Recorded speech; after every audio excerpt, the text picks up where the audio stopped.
Guys, mag-test drive taron. Test drive na to ang Changan QO5 o Changan Nevo Hunter K50. So mo ni lahang test drive area. So kani nga event guys no, intended jud siya para sa mga pag-test drive sa mga sakyanan. So atong napili nga test drive kaning QO5, may gwapo mo gud sa tanawon. Then kanang napoy MG kasi klase jud nga mga brand new cars diri. Ani kaduha is kaning K50 Hunter sa Changan. So daghan kay mga units makita nandito lahat sa likod. Kasi iba naka-cover pa.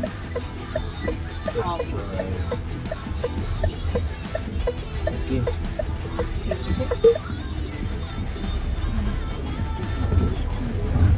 Pero okay lang mag-take ako ng photo. Yeah, okay lang.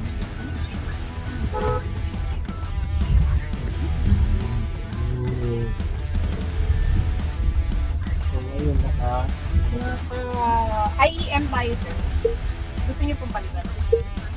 anong IEM? IEM, sir, yan yung bahala na system. Automatic. Gusto niyo, sir, try? Try natin yung ito. Ayan, sir. Ikot lang. Diyan ako. Tapos mag-right tayo.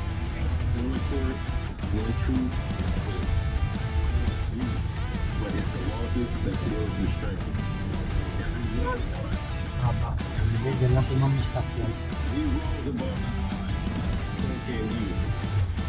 Ito mga pagkaisip. Pasok yan. So dito kami kanina. May traffic, sir.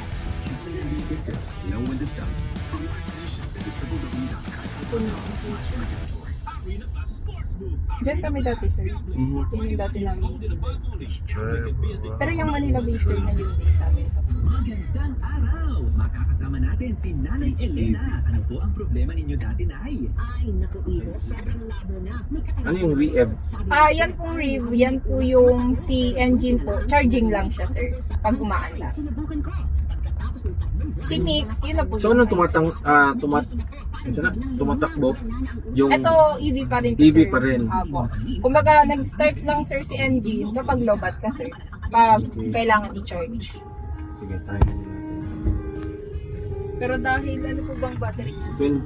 20%. So, pag medyo bumaba na yan, sir, ng 19. Magsi-switch ba siya? Yes po. Ayan, sir. Ayun. Nag-start siya, sir. Kasi charging. Yan, sir, ang ADAS, sir. Ayun na lang naiwan. Yes po. Actually, sir, meron kaming tatlong pending. Paunahan na lang sila sa pag pang-apat kayo, sir. Hindi, sir. Since nakausap po naman kayo, sir, nung ano, di, yun nga po. Kasama kayo, sir, doon sa pang-apat. Sa apat.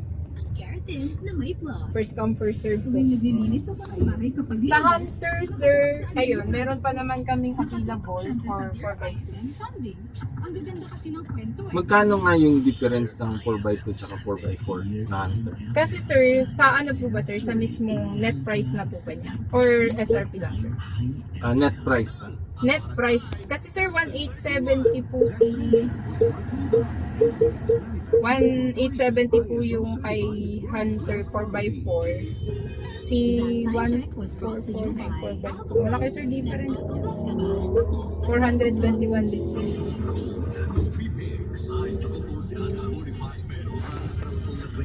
So ito Nawala electric po. na naman. Yes po, electric na po. With regular use. Empress shampoo.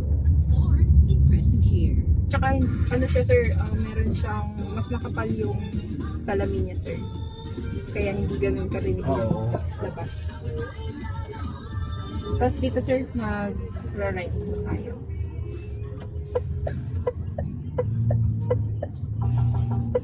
Pero yung ano naman niya, sir, driving niya, same lang sa SE. Same lang. Apo.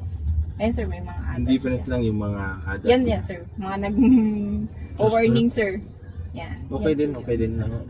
Kailangan din yun. Mhm.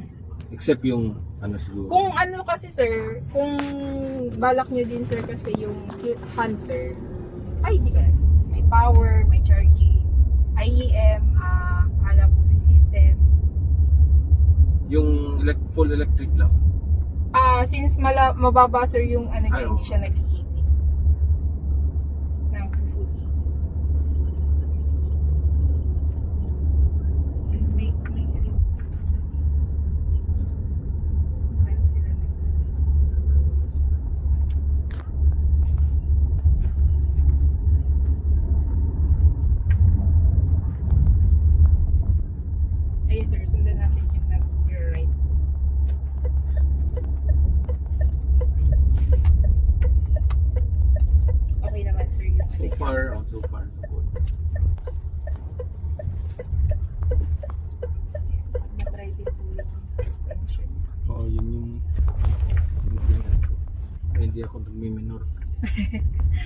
Kasi pag pauwi, Oo.